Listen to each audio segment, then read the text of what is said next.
मैं डॉक्टर ऋचा गुप्ता आज आपको मेदांता गुड़गांव के बारे में एक ऐसा कड़वा सच बताने जा रही हूँ जिससे आपके रोंगटे खड़े हो जाएंगे। वहाँ पे एडमिट मरीजों को एक ऑब्जेक्ट की तरह ट्रीट किया जाता है जो कि उनके लिए एक पैसे छापने की मशीन है और उस मरीज के ऊपर वो हर प्रोसीजर करते हैं जिसकी उसको आवश्यकता नहीं है। आज मैं सुनाने जा रही हूँ कहानी आपको अपने पिता स्वर्गीय श्री गंगा प्रसाद गुप्ता की, जो कि 18 दिसंबर 2023 को पार्शियली अनकॉन्शियस हो गए थे और उन्हें हम मेदांता गुड़गांव के इमरजेंसी में ले गए थे। 3 घंटे फॉर्मेलिटीज में बीत गए थे, फिर भी मेरे मरीज को एक भी कंबल प्रोवाइड नहीं किया गया था, ये कह के कि अभी लॉन्ड्री से कंबल आया ही नहीं है। उनका पल्स, रेस्पिरेटरी रेट और ब्लड प्रेशर सब कुछ नॉर्मल था। फिर भी हमें फोर्स किया गया कि उन्हें वेंटिलेटर पे शिफ्ट करना पड़ेगा, नहीं तो पेशेंट क्रैश हो जाएगा। वेंटिलेटर पे शिफ्ट करने के बाद जब पेशेंट को आईसीयू 3 में ले जा रहे थे तो हमने देखा उसका मुंह खून से लहूलुहान था, ब्लीडिंग हो रही थी, टंग ट्रॉमेटाइज थी। नर्सेज से पूछा ये क्या ब्लड है, तो नर्सेज ने दूसरी तरफ मुंह घुमा के मुस्कुराने लगी। उन्होंने हमारी बात का आंसर नहीं दिया। कई बार पूछने पर जब हमने गुस्से से उनसे कहा ये क्या खून है, तो उन्होंने कहा ये वेंटिलेटर जिसने डाला है उस एनेस्थीसियन से पूछिए, हमारी कोई रिस्पॉन्सिबिलिटी नहीं है। 18 दिसंबर दोपहर में उनकी ब्रेन की सर्जरी हो गई और 19 दिसंबर 2023 मॉर्निंग 8:30 बजे डॉक्टर सुधीर दुबे, जो कि न्यूरो सर्जन थे, उन्होंने हमें बताया कि पेशेंट की कंडीशन बिल्कुल ठीक है, पेशेंट का सर्जरी अच्छी हुई है, लेकिन उनकी यूरिन आउटपुट कम हो गई है और ब्लीडिंग हो रही है। 12 बजे जब हम अपने पेशेंट से मिलने गए तो हमने नेफ्रोलॉजिस्ट से मिलने का आग्रह किया, जो कि आई 1 बजे, और उन्होंने हमें बताया पेशेंट को डायलिसिस पे शिफ्ट करना पड़ेगा क्योंकि पेशेंट की यूरिन आउटपुट कम हो गई है। हमने पूछा ब्लीडिंग क्यों हो रही है, तो उन्होंने बताया ये आपको यूरोलॉजिस्ट बताएगा। यूरोलॉजिस्ट आया दोपहर के 2 से 2:30 बजे के बीच में और उसने हमें बताया कि कैथेटर आईसीयू में गलत पड़ गया था, जिसकी वजह से पेशेंट की यूरिन आउटपुट कम हो गई है और ब्लीडिंग हो रही है। दूसरी तरफ उनका हाथ, जो कि जिसमें कैनुला पड़ी थी, वो स्वेल्ड अप होके डबल हो गया था। सारे आईसीयू के स्टाफ, डॉक्टर्स हमें यही कह के गुमराह कर रहे थे कि इनको किडनी की प्रॉब्लम है, इसलिए उनका हाथ स्वेल्ड अप हो गया है। जबकि नेफ्रोलॉजिस्ट ने हमें बताया कि जो कैनुला पड़ी है वो आउट ऑफ वेन हो गई है, जिसकी वजह से जो एंटीबायोटिक्स, जो मेडिसिन, जो ड्रिप चढ़ रही थी वो मसल्स में चली गई हैं, इसलिए हाथ स्वेल्ड अप हो गया है। ये तो हाल रहा आईसीयू का। इंटेंसिव केयर जहां पेशेंट की जानी चाहिए, वहां पेशेंट को एक तरफ कंबल नहीं प्रोवाइड किया जा रहा है, टंग ट्रॉमेटाइज कर दी जा रही है और कैथेटर गलत पड़ जा रहा है और when cannula out of when चली जा रही है। कोई भी डॉक्टर अवेलेबल नहीं था वहाँ पे। 24 घंटे बीत गए थे सर्जरी के कि उनका कैथेटर चेक कर ले कि पेशेंट को ब्लीडिंग क्यों हो रही है। 21 तारीख को उनको रूम में शिफ्ट कर दिया गया था। वहाँ पे मेरा पेशेंट बिल्कुल ठीक था, वो पानी पी रहा था, लिक्विड डाइट ले रहा था। वहाँ पे मेरे हाथ में एक रिपोर्ट आई जिसमें पता चला कि पेशेंट को लंग्स में क्लेब्सिला का इन्फेक्शन है। जो एंटीबायोटिक्स उस पेशेंट की चल रही थी, हमारे पेशेंट की चल रही थी, वो उसके अगेंस्ट रेजिस्टेंट थी, उस पर काम नहीं कर रही थी, और जो सेंसिटिव थी, उस बैक्टीरिया को किल कर सकती थी, वो उन्होंने स्टार्ट ही नहीं करी थी। जबकि ये रिपोर्ट सुबह 7 बजे आ गई थी। 22 तारीख को मेरे पेशेंट को रेस्पिरेटरी डिस्ट्रेस हुआ, ऑक्सीजन लगा दी गई और 2-3 घंटे में पेशेंट बिल्कुल ठीक हो गया था। 23 तारीख को फिर से मेरे पेशेंट को रेस्पिरेटरी डिस्ट्रेस हुआ और डॉक्टर मयंक जोशी ने, जो कि न्यूरो सर्जरी डिपार्टमेंट के जूनियर डॉक्टर हैं, उन्होंने हमें बताया कि उन्हें आईसीयू में शिफ्ट करना पड़ेगा और उनको वेंटिलेटर पे डालना पड़ेगा और उनकी ट्रैकियोस्टोमी करनी पड़ेगी, मतलब गले में छेद करके एक पाइप डालना पड़ेगा जो कि ट्रैकिया में जाएगा। ये प्रोटोकॉल्स ऑलरेडी डिसाइडेड थे कि इस पेशेंट के साथ ऐसा ऐसा करना है, और जबकि उन्होंने वो किया भी और ऐसा करने के लिए हमें मजबूर भी किया। 23 तारीख को उन्हें बाईपेप पे शिफ्ट कर दिया गया। बाईपेप इतना टाइट था कि उनकी नाक पूरी कट गई थी, यहाँ पे उनकी बोन दिख रही थी, यहाँ पे स्कार्स पड़ गए थे पूरे चेहरे पे। 23, 24, 25, 26 को वो बाईपेप पे रहे। 26 तारीख की मॉर्निंग 8:30 बजे न्यूरोसर्जन डॉक्टर सुधीर दुबे से हमारी काउंसलिंग हुई और उन्होंने कहा लंग में थोड़ा सा फ्लूइड एक्यूमुलेट हो गया है और क्रिएटिनिन लेवल जो मेडिसिन स्टार्ट की गई हैं सेंसिटिव 23 तारीख की रात से, उसकी वजह से 6 हो गया है और उनकी डायलिसिस होगी। जो मेडिसिन उनको 21 की मॉर्निंग इवनिंग, 22 की मॉर्निंग इवनिंग और 23 की मॉर्निंग इवनिंग में देनी चाहिए थी, वो उनकी 23 की रात से स्टार्ट की गई, जिसकी वजह से लंग्स की कंडीशन थोड़ी ख़राब हो गई थी। उनकी बात सुनने के बाद हम लोग परेशान हो गए और उनका चेस्ट एक्सरे लेकर पहुँचे रेस्पिरेटरी के डॉक्टर के पास आर्टिमस में। उन्होंने हमें बताया लंग्स में फ्लूइड की एक्यूमुलेशन बहुत कम है, 10 से 15 ml, जिसकी वजह से उन्हें रेस्पिरेटरी डिस्ट्रेस होने के चांसेस काफ़ी कम है। अगर फ्लूइड जो है वो नॉन इन्फेक्टिव है तो डायलिसिस से ठीक हो जाएगा, और एल्बुमिन की डेफिशिएंसी की वजह से है तो एल्बुमिन की ड्रिप चढ़ने से ठीक हो जाएगा, और अगर ये इन्फेक्टिव है तो ये मेडिसिन से सही हो जाएगा। कुछ मेडिसिन और उनकी चलनी चाहिए जिससे क्लेब्सिला अच्छे से ख़त्म हो जाए, क्योंकि ये काफ़ी रेजिस्टेंट बैक्टीरिया होता है।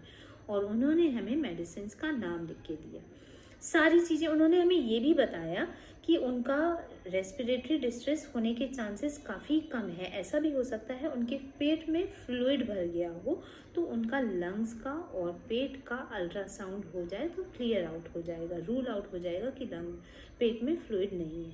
ये सब लेकर हम पहुँचे डॉक्टर हर्ष सप्रा, जो कि ICU के हेड हैं, ICU 3 के हेड हैं मेदांता में। उनसे हमने बताया कि सर अगर ये डायलिसिस से ठीक हो जाएगा, और डायलिसिस से अगर ठीक नहीं हो रहा है तो एल्बुमिन का एक बार टेस्ट हो जाए, उसकी वजह से भी तो फ्लूइड एक्यूमुलेट हो जाता है। तो उन्होंने कहा एल्बुमिन का टेस्ट रेगुलरली हो रहा है। हमने कहा अल्ट्रासाउंड करवा लीजिए एक बार, कभी पेट में फ्लूइड की वजह से रेस्पिरेटरी डिस्ट्रेस हो रहा है। उन्होंने कहा अल्ट्रासाउंड हो रहा है और मेडिसिन इनकी सफिशिएंट चल रही हैं और मेडिसिन की उनको ज़रूरत नहीं है, इसी से ठीक हो जाएंगे। He was one of the biggest lawyer and responsible for the death of my father. जब 7 बजे मैं अपने पापा से मिलने गई तो ना ही उनका कोई अल्ट्रासाउंड हुआ था, ना ही उनका कोई एल्बुमिन का टेस्ट हुआ था। और जब हमने आग्रह किया कि इनका एल्बुमिन का टेस्ट करवा लीजिए और एक बार अल्ट्रासाउंड करवा लीजिए, तब उनका एल्बुमिन का टेस्ट हुआ और वो काफ़ी लोअर लेवल पे था, 2.2 था, जबकि वो 3.5 से 5.5 होना चाहिए था। उसके बाद उनकी एल्बुमिन की ड्रिप चढ़ी। अल्ट्रासाउंड भी उसी के बाद ही हुआ।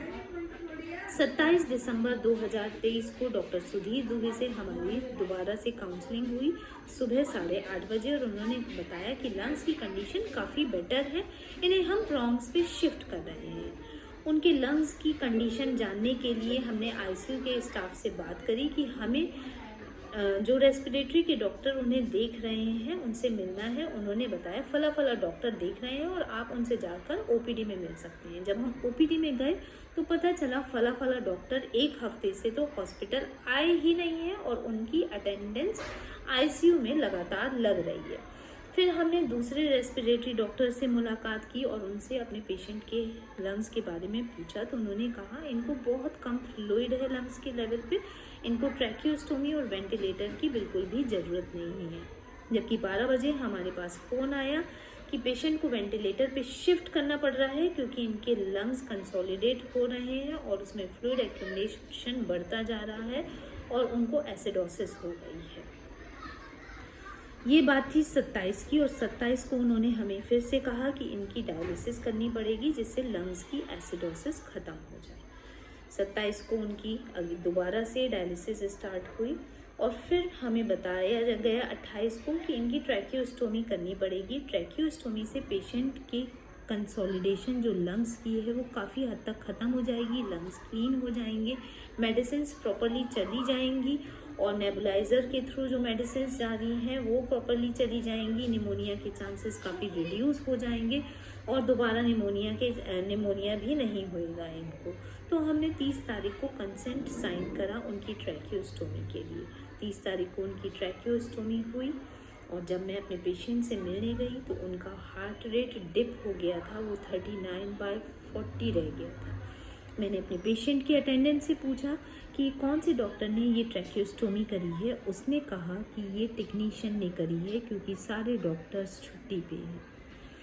मैं सरप्राइज्ड रह गई कि ये इतनी बड़ी सर्जरी जो कि 5 मिनट की कही जाती है, लेकिन यहाँ से हमारे सारे हार्ट की ब्लड वेसल्स पास होती हैं, कैरोटिड आर्टरी, ब्रैकियोसेफेलिक आर्टरी, ये एक टेक्नीशियन ने कर दी है।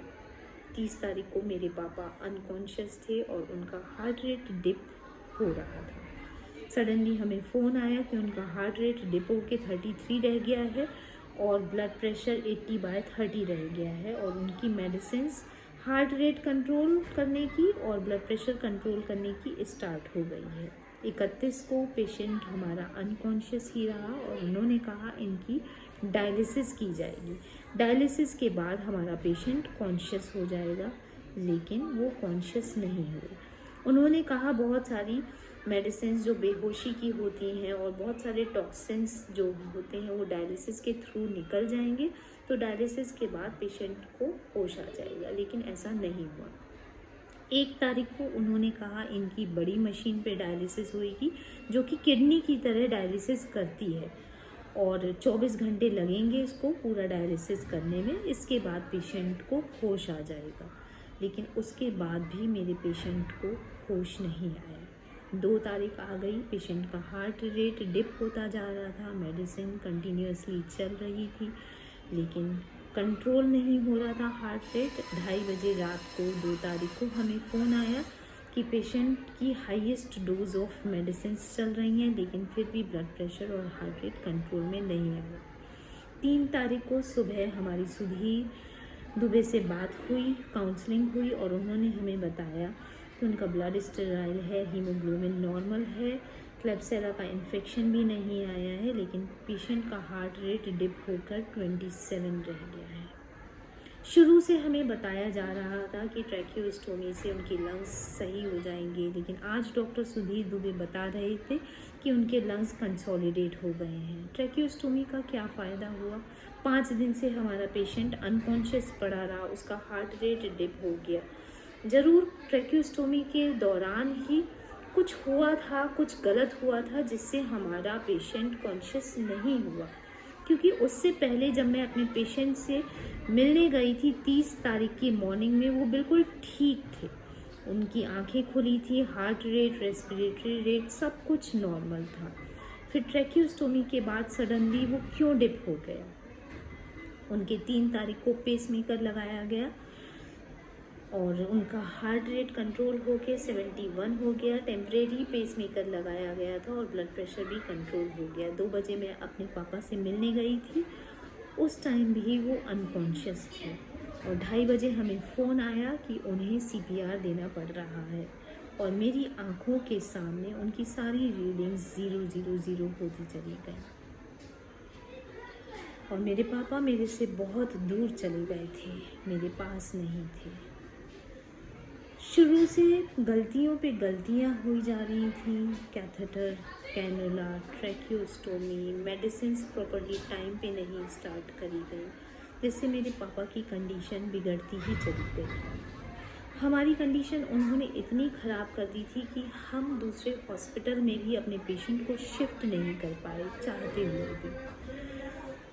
मैं लॉ ऑफ मिनिस्ट्री से, लॉ ऑफ हेल्थ डिपार्टमेंट से रिक्वेस्ट करना चाहती हूँ कि ये जो पैसे की खेल चल रहा है इसे बंद करवाइए। हमारा हर रोज़ ICU का बिल 1 लाख से ऊपर बैठ रहा था, 15 लाख से ऊपर हमारे पेशेंट के खर्च हो चुके थे, फिर भी हमारे पास हमारा पेशेंट नहीं रह गया था, वो हमसे बहुत दूर चला गया था। लोग इतना पैसा खर्च करते हैं अपने पेशेंट को सही सलामत पाने के लिए। अब ये मैं लोगों पे छोड़ती हूँ कि क्या आप मेदांता गुड़गांव में अपने पेशेंट को एडमिट करवाना चाहेंगे, जहाँ पे इतनी सारी गलतियाँ की जा रही हैं, एक पेशेंट की लाइफ के साथ खेला जा रहा है। ये मैं आप पे छोड़ती हूँ, बस मैं इतना ही कहना चाहती हूँ।